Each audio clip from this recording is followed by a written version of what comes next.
Welcome to the Doctor's Corner with Dr. KLINE and JONELLE ELGAWAY.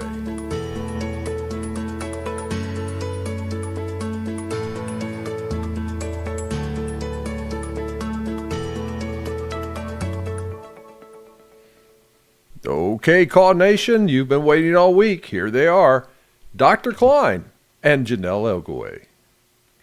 Good evening and welcome to the Doctor's Corner on KLINE Network for your daily dose of truth with co-host Dr. KLINE and I'm JONELLE ELGAWAY. Today is July 16th, 2019. Tonight's topic is diabetes and managing pain with diabetes. There are two ways to listen into tonight's program through our website, www.cawnation.com, or YouTube channel, The Doctor's Corner, where you can live chat with our audience. Please make sure to click and subscribe to all KLINE Network's YouTube channels for your daily dose of truth. If you would like to become a part of KLINE Network and or volunteer, or you have future mailbag questions for Dr. KLINE, please email them to Jonelle, JONELLE.elgaway @KA360.com. If you have questions or comments on tonight's topic, please call studio line 415-403-2715. So before we get into tonight's show, welcome, Dr. KLINE. How are you doing this evening? I'm just dandy. Thank you for asking. Is there anything newsworthy that has occurred this week that you'd like to share with us? We're getting more and more reports of things getting worse and worse. It's really just awful out there. We had a report recently that someone went to the emergency room with back pain, and they started yelling at him. And you're obviously a drug seeker, and there's nothing we can really do for you. So they sent her home. 4 weeks later, the pain is much worse. She goes to a private radiologist, and they get a quick X-ray of her back, and she had bone cancer. We have another case of somebody, same problem, goes to the emergency room with back pain, not particularly asking for drugs, just says, I've got back pain, points right to where it is. Same thing. This was at King's Daughters Hospital in Kentucky, in Ashland, Kentucky, run by the city. So they did the same thing. They said, you're just drug seeking. And, she had pain in her back. And so I guess anybody with pain in their back is a dope fiend. So they sent her home. Got worse, kept getting worse. And finally, they did take some X-rays 4 months later.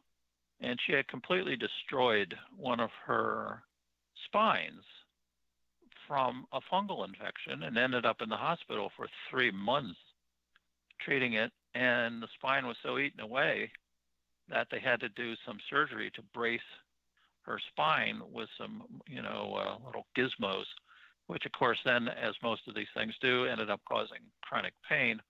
And imagine her going back to the emergency room. Well, she didn't do that, and she was successfully treated for her pain. We're getting more and more stories of gross negligence. We have more and more hospitalists, these are doctors hired by the hospitals, that are in charge of the pain medicine. So nobody can prescribe pain medicine except these hospital-appointed salaried doctors. One of my patients was in Connecticut at St. Vincent's Hospital and had a known chronically painful disease and actually carried, extensive medical reports. And the hospitalist just flat out refused and said, we can't give you that much.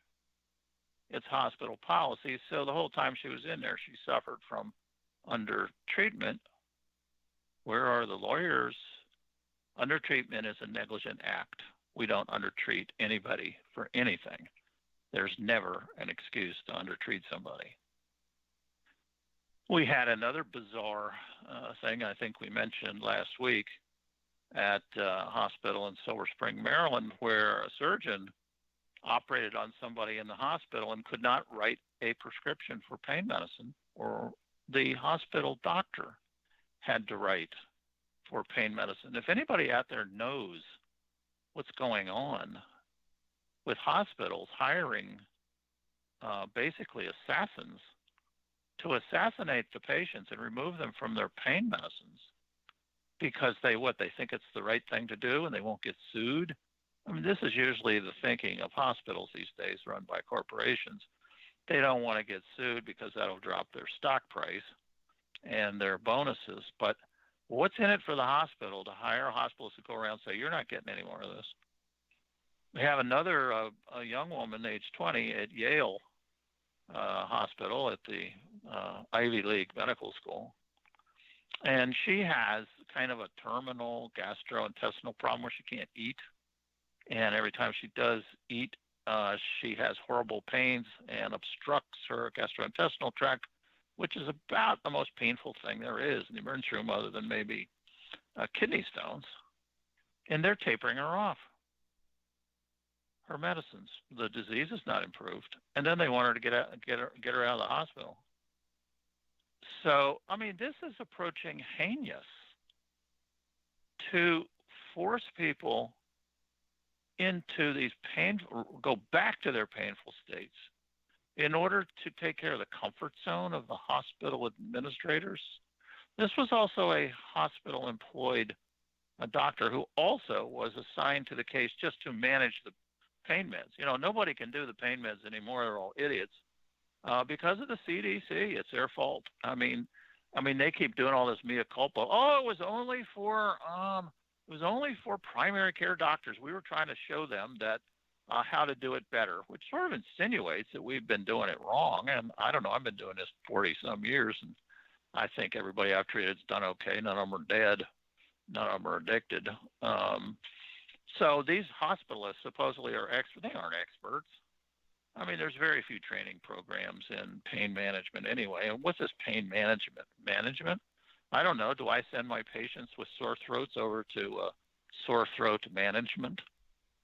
It's not management. It's pain treatment, just like cardiac treatment, pulmonary treatment, flu treatment, blah, blah, blah. But you see how it's kind of careened off the edge of the cliff. And now we have to have doctors in hospitals paid by the hospital to run around. Anybody who's in pain has to see a pain doctor. Good Lord. I mean, we've been doing this for hundreds of years, and we've been doing all right. My practice for decades was I treated everybody who had pain for any reason, long-term, short-term, and they did fine. About twice a year, I'd get stuck with a really difficult case, so I would refer my patients to a pain consultant. And that pain consultant was usually an anesthesiologist, could do some little blocks and things like that. But 95% of the stuff I took care of myself. It's interesting that 90% of people, according to my Twitter poll, would rather be treated by their family doctor for pain. And their heart disease, we can treat also after seeing a consultant. Pulmonary disease, we can treat after seeing a consultant. So, sometimes you do send people off to consultants, but this is weird. The hospitals are hiring doctors to take people off their pain medicine. There is, in the examples I've given, there was no medical reason, or indication is the word we use, no medical indication to take people off these medicines. I mean, where are the lawyers? I mean, this is the worst circumstance I've ever seen in 40-some years. And I don't know if there's anything in the history of medicine in the United States where doctors are hired to go around and take people off successfully functioning pain medicine. I mean, we take people off off medicines in general all the time if it's not working. They're having an adverse response. They get some horrible rash, and then we take them off. But everybody that's being taken off by these hospital-employed doctors is doing fine. And so when they asked this 20-year-old, when they asked the the pain doctor at Yale, why she was doing this. And you know what she said? She didn't want to lose her license. And she was only 20. Well, so suddenly that's a reason not to treat people in pain. We treat newborns that are in pain with pain medicines. You don't just stop treating somebody because they're under 21. I mean, this is weird and horrible. It seems to me that lawyers can make a ton of money because harm is being done. See, lawyers need to have harm that they can turn into dollars in order to, file lawsuits. And, we do have pain and suffering. I mean, that's always a good one in the courts, to pay people money because they have pain and suffering. Other news items, Andrew Kolodny is still appearing in the Oklahoma trial where they're trying to collect several $1 billion from Johnson & Johnson, who we're going to talk about in a minute. One of their medicines is used in diabetic neuropathy. And don't know the outcome yet. The defense team has asked that Dr. Kolodny be removed because he was not an impartial witness, and I don't know what the judge is going to decide, and I don't know the outcome of the case, but it's no jury. It's just a judge. So we're kind of keeping an eye on that because that's important. We did have a doctor up in New Hampshire sanctioned for, guess what? Tapering somebody off their medicines. Woohoo! First time that we have in our collection of stories.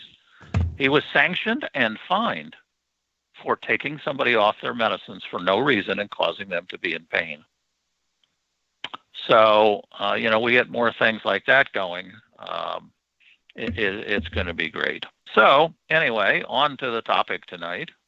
Okay. Well, do you mind if we answer a few mailbag questions quickly?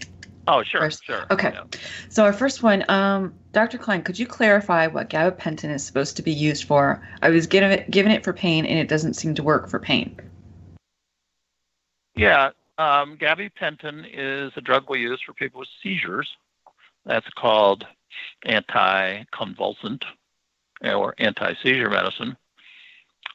Most of these are not approved by the FDA. Some are to treat pain, and they're only approved to treat diabetic neuropathy, which we're going to talk about tonight. They are not approved to treat general pain.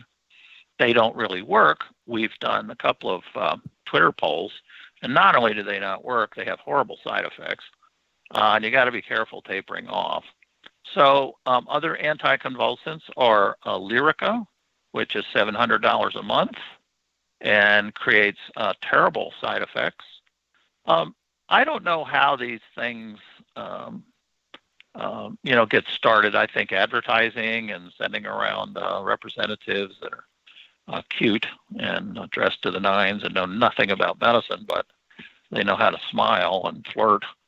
And so the doctors just, and drugs that have a real nice name like Lyrica, physicians don't get any counter detailing. Nobody comes by afterwards and says, what they were telling you was a lie.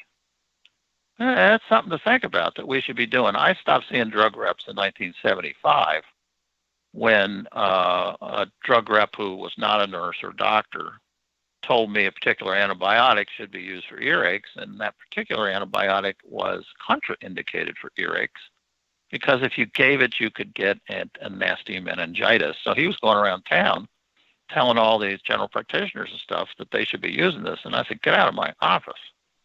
And that's the last time. They were lying, They and drug companies have been caught fibbing. So in my practice, I do not use anticonvulsants for pain. I use the pain drug of choice, the one we've been using for 4,000 years. Guess what? Opioids. Opiate pain medicine, OPM, we're going to start calling it, opiate pain medicine, so that we stop using the word opiates or opioids. Really does work. It's one of the safest drugs we have, and it should be tried first. When I treat people, I go with the like in bridge, the strongest and longest. You go with your strength. And so the strength is that these opiate pain medicines, OPMs, really do work. And we've talked about addiction before. Once you've already had it, you're never going to become addicted. And virtually no one in the country dies of an overdose from prescribed medicines. All the people that die are heroin addicts, something the CDC didn't mention. But we're going to ask them about that, and in a more formal way. That's a project of another person. So another mailbag question. Yes. Let's see. Do you think that medical necessity will trump state legislation for pain medicine? Wouldn't proving it's medically needed override the new laws against pain meds? Absolutely. And this is why doctors need to get out from under their desks and, have a little courage and tell the legislators, hold it, we're the ones with the medical licenses. All drugs are given if there's a medical necessity, period.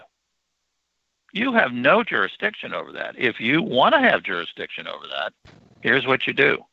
You can pass a law that the medical board can outlaw certain medicines. In other words, you got to go through the doctors, the medical board. And so far, nobody's done that. And what they do is they sit around, and they have consultants, by the way. And we found out that PROP, the Physicians for Reduction in Opioid Prescribing, and that crew is actually going around and hiring themselves out to legislators to kind of help them out. And nobody knows this is going on, right? It goes on behind the scenes. The medical societies are out having bow-tie dinners and slapping each other on the back instead of paying attention to what's going on in the legislature. And then they pass these laws like, 7 days of maximum prescription. Well, that drives up the cost because in 7 days, some people need to go back to the doctor's office to get another prescription. And as we're learning, opiate addiction is genetic and it's triggered by the very first pills. So limiting it to 7 days is a waste of time. So you're right. Medical necessity. That's a term, by the way, that's in the Social Security Act that Medicare and Medicaid must pay for everything that is medically necessary. Just 2 words. And that was really a wise little thing in the law. In other words, if you find out something doesn't work, then Medicare will say, we're not paying for it because it's not medically necessary anymore. But they're pretty good about that. They do listen to the doctors and they listen to NIH. They don't listen to the Communicable Disease Agency, who's tracking Zika virus. They listen to NIH and, the proper agency. NIH is our mothership, for medicine. So, yeah, good point. Medical necessity. We need to start talking about that. Get back to the fundamentals. Hey, wait a minute. This is medically necessary. What are you doing? Do you have a license to practice medicine, you legislators? We got one doctor in North Carolina, and that's it, in the legislature. So everybody listens to him.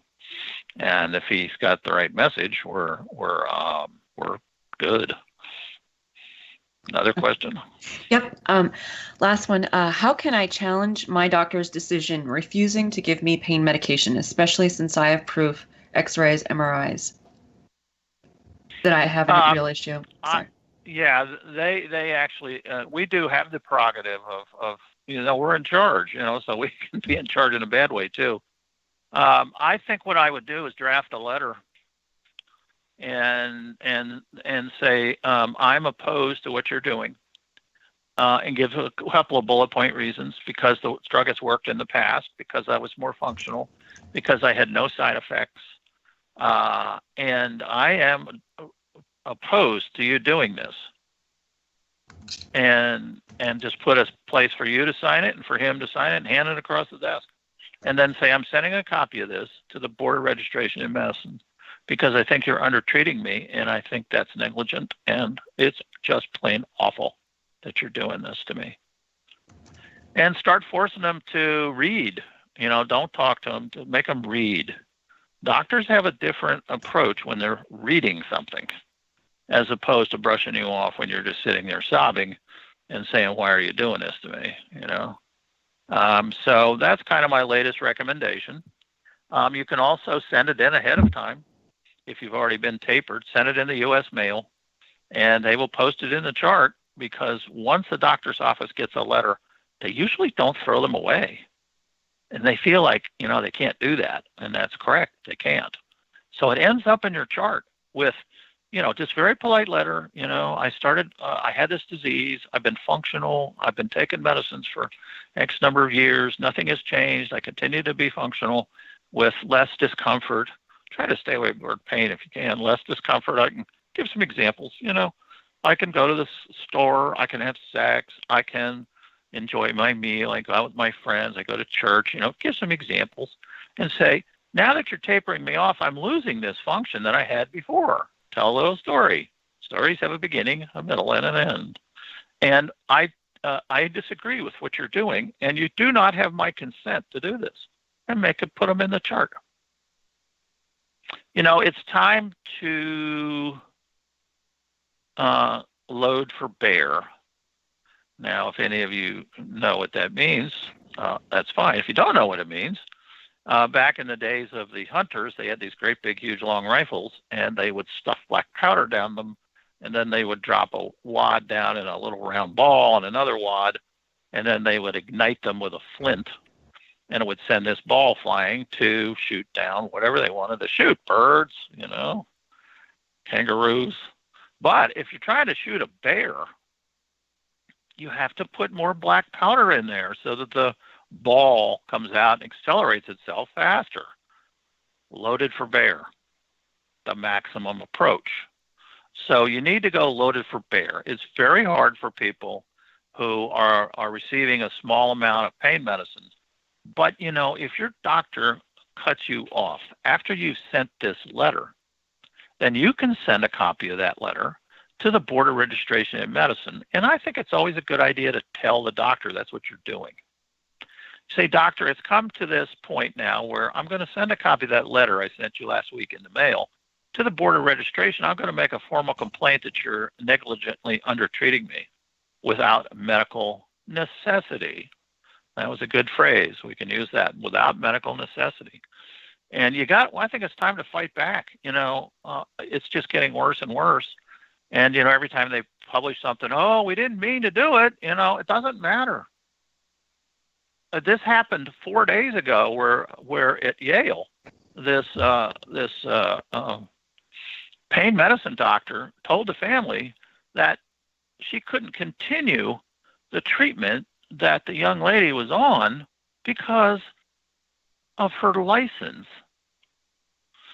By the way, if anybody hears that as an excuse, call up the Board of Registration. They have a phone number. People answer the phone. They're usually real nice, and say, I'm on a normal dose of pain medicine, and my doctor wants to take me off, and he says if he doesn't, he's going to lose his license. And they may suggest that you tell them that's not true, or you may file a complaint. But I think it's time that everybody starts to fight back. This is abnormal behavior on the part of physicians. It is wrong. It is unethical. And I think it's illegal, under licensing rules for doctors to cut off somebody or provide under treatment. So there.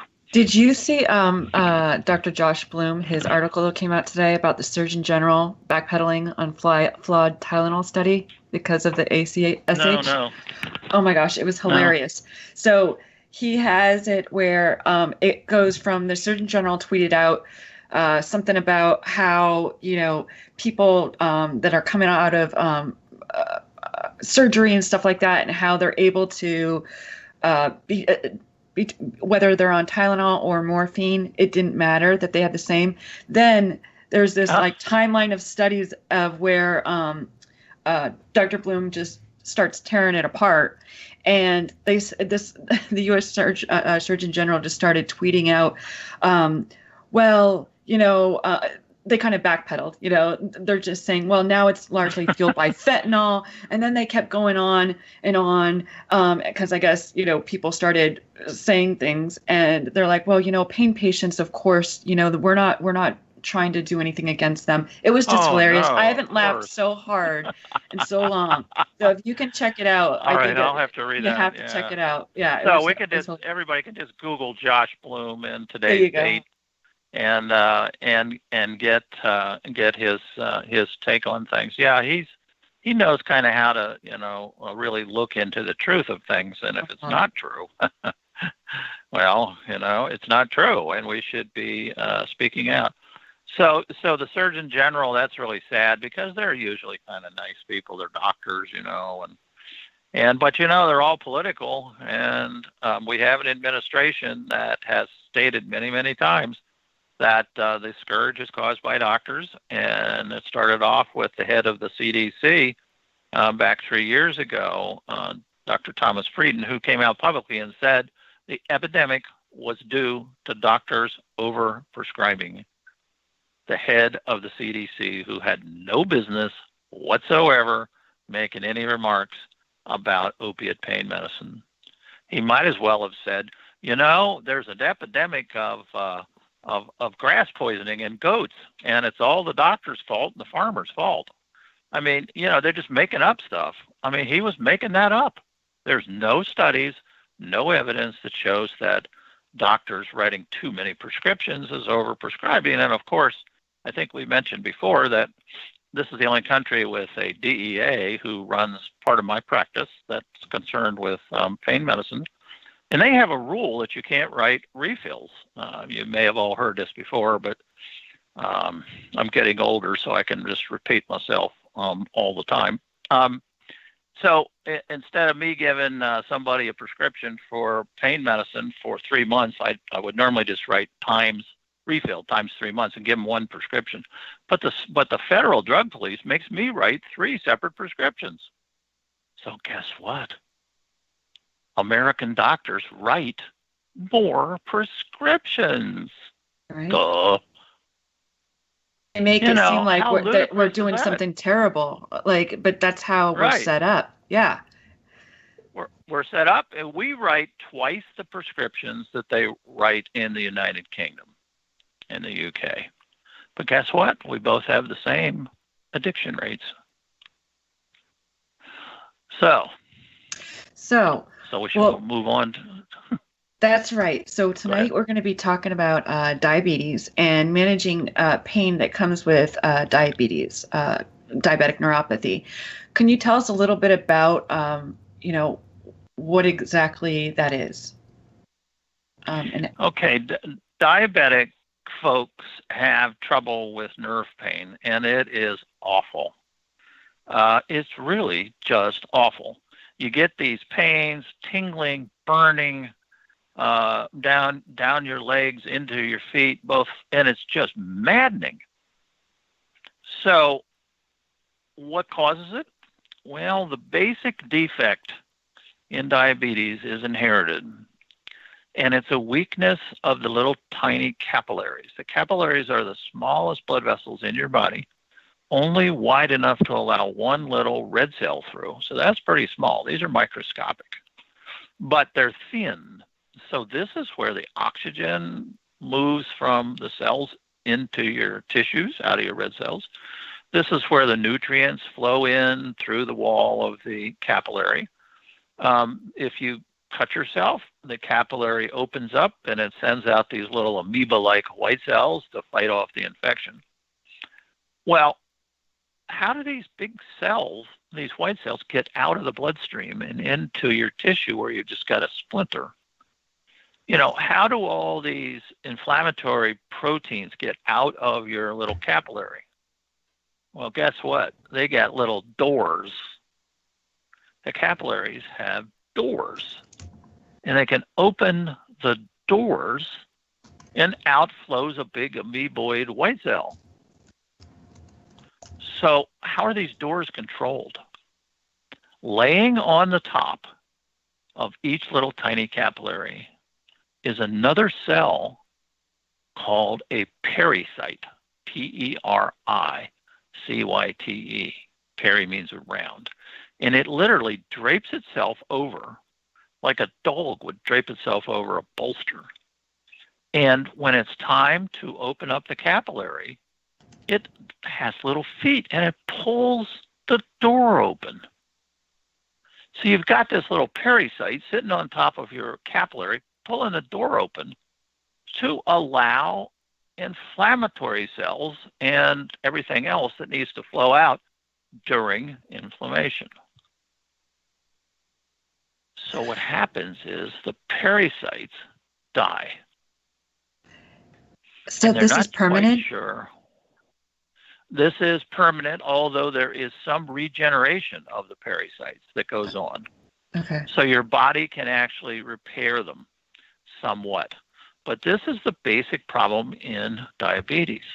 The little pericytes that are in charge of, in the little places where you make insulin, in your pancreas, there's these little round areas, kind of like when you have a melon ball thing and you're making melon balls. Well, you leave a little round room, and that's where the cells in the pancreas are all jammed in there together, and they're making insulin. So if you don't have a pericyte, the doors stay open. See, they don't close, so you kind of lose your doorman.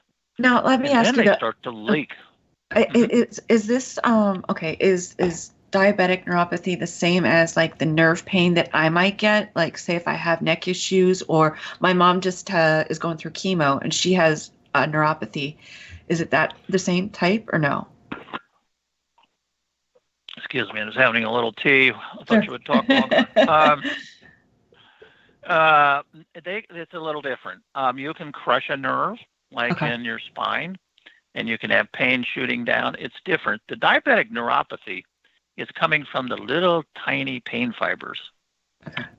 So it's tingly, burning. It's similar in a way, but if you look under the microscope, it's different. Because these little pericytes are missing, and so the blood vessels are not behaving as they should. They're not opening their doors when they're supposed to, and they leave the doors open when they're not supposed to. So in the little places where you make insulin, called the islets or islands, because they're kind of like islands all sprinkled around the pancreas, like little grains of sand. There's like about 1 million of them. And the pancreas does other things. It helps you digest your food, but these are just kind of riding along, sitting there, with really nothing to do with the pancreas. It's just a convenient place for them to all make the insulin. So what happens is the capillary leaks. Well, you've got this picture, your little hole in the watermelon, and now you got a whole bunch of capillaries jammed in there, and now you leak fluid. There's no place for the fluid to go. So you start knocking off the insulin producing tissue. So that's how the capillaries affect the disease. Same thing in kidneys. So everything boils down to these little capillaries. It's actually a capillary disease. So kidney disease, I just read an article in some wacko diabetic website. Does kidney disease cause type 2 diabetes? See, so the kidneys are affected by the capillaries. The production of insulin is affected. Your eyes are affected, and the nerves are affected because they're losing their blood supply, either by swelling, little doors not opening, and the pericytes aren't pulling the capillary doors open. And basically, you start to get injury to the little tiny, wee tiny little pain nerves, and they don't like it. It's kind of like a mini compression, just like you get a compression in your back. So this is like a little mini compression under the microscope. See, this is all microscopic. So let me ask you something. So say if I take like verapamil, because I know somebody that has problems like this and with their eyes, like, and verapamil allows them to, I don't know, the capillaries to stay open. Is that correct? Or how does that work? Do you know? Well, the verapamil is a calcium channel blocker, and it supposedly helps to dilate blood vessels. Right. The problem is, you see, it's a mechanical problem. In other words, the capillaries in the back of your eye that don't have the pericytes are leaking. Well, the back of your eye is a place where you cannot tolerate a lot of swelling. Right. You can swell in your hands, and, it's not going to kill your tissue in your hands. But if you do in the eye and it starts leaking, then you got problems. The difficulty is that when you treat eye disease, you got to be careful because sometimes it backfires, and we'll talk about backfiring in a minute. So we'll go back to the neuropathy. You got this horrible pain in your leg, and it's just driving you nuts. And so I just for tonight I pulled a bunch of articles off the internet, and most of them were comparing drugs like antidepressants and Neurontin, anticonvulsants, and they weren't mentioning opiates. It's kind of like, this opiate phobia has even driven the researchers to not even consider it, whereas it's a general painkiller and it should be tried first because it's the safest.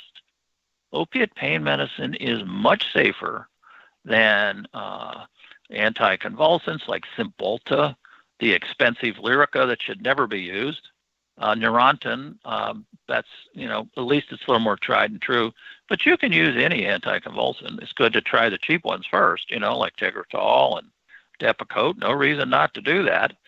But, so I started looking at these articles, and practitioners' choice of opioids for non-cancer continues to increase, posing serious challenges for healthcare practitioners and policymakers. So now they're talking about treating diabetic neuropathy with opiates after they just said that they probably work. Currently, 90% of opiates are prescribed for non-cancer pain. By the way, the FDA said there's no difference between cancer and non-cancer pain. And here we are, latest article, still talking about non-cancer pain. Opioids are very potent analgesics. Yeah, there's only two, opiates and Tylenol. It's a lot more powerful than Tylenol, too. Potent, though. Potent. Whose abuse and accidental overdose are responsible for many ER visits and deaths. I mean, this is in an article written called, let's see what it's called. Opioid use in the management of diabetic peripheral neuropathy in a large commercially insured population. Commercially insured, that means the commercially insured people don't want to pay for pain medicine, so they hire people to write these kind of articles. So basically, one big study I did was it said, what is the best treatment for diabetic neuropathy? It was published in Family Practice. These are always good to read. Family Practice journals kind of get to the truth. And it basically said none of them work that well. So you're kind of left with, if you want to try Cymbalta, which is real hard to get off of and makes people nuts, or Lyrica, which really makes people nuts and is $700 a month. If you want to screw around with those things, that's fine. But here's an article written in 2005 from the Mass General in Boston, fairly reputable place, and it emphasized, quote, given our lack of data about how to manage chronic neuropathy pain, we must focus urgent attention on the needs of the suffering patients. So they go on to say that actually methadone, which is a member as a painkiller, methadone is a painkiller, and everybody forgets that because they use it for people with addiction disease. It said, and this should be first line treatment. All the other articles say, oh no, third line treatment after you go on Cymbalta and can't get off of it and have to go through a horrible withdrawal. And the studies show it doesn't work that often. We are running a Twitter poll as we speak. And I was just going to check into it and see how it's going, because I just decided the best way to find out if stuff works is ask people. Pretty simple. Just ask them. So let's just see if we're getting any responses. Are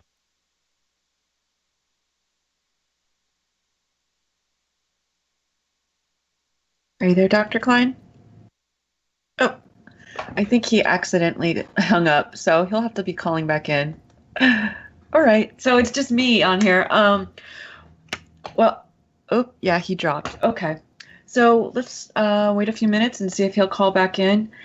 So I've been watching what everybody's talking about on YouTube. If you guys have any questions, feel free to please call in if Dr. Kline calls back here. Let's see.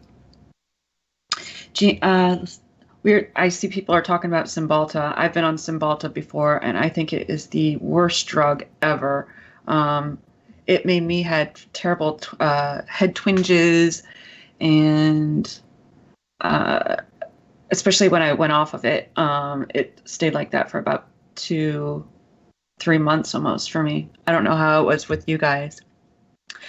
And I apologize because I really don't have much to say about this tonight. I'm just listening in and learning like all of you. Let's see if Dr. Kline is going to call back in. Let me see if he will call. Please call us.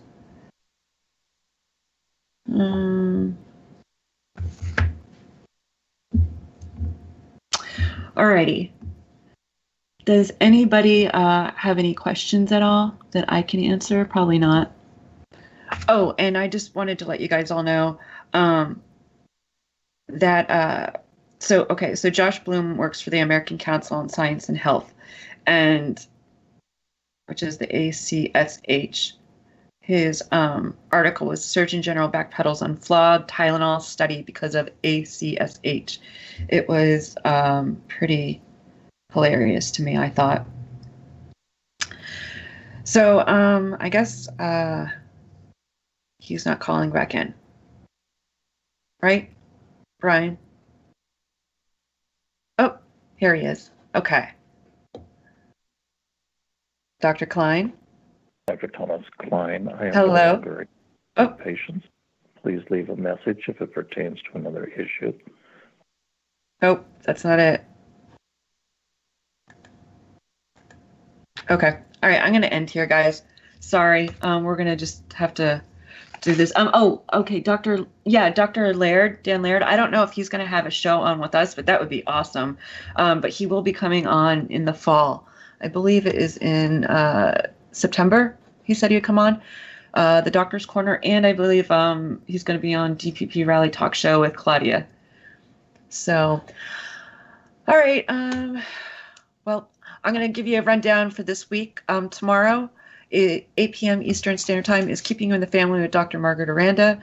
She's going to be talking about microglial cell inhibitors and CRPS. I have CRPS. So that will be very interesting. And then on Sunday, I'm not sure who Claudia is going to be having on yet, but at 6 p.m. is DPP Rally Talk Show with Claudia. So you'll want to tune in.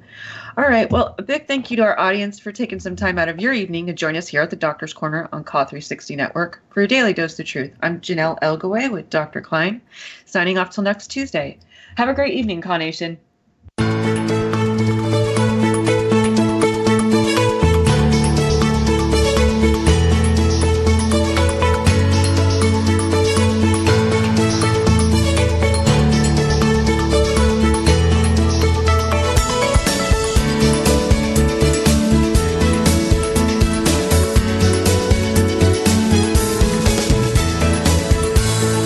This has been The Doctor's Corner with Dr. Kline and Janelle Elgaway. Copyright 2018.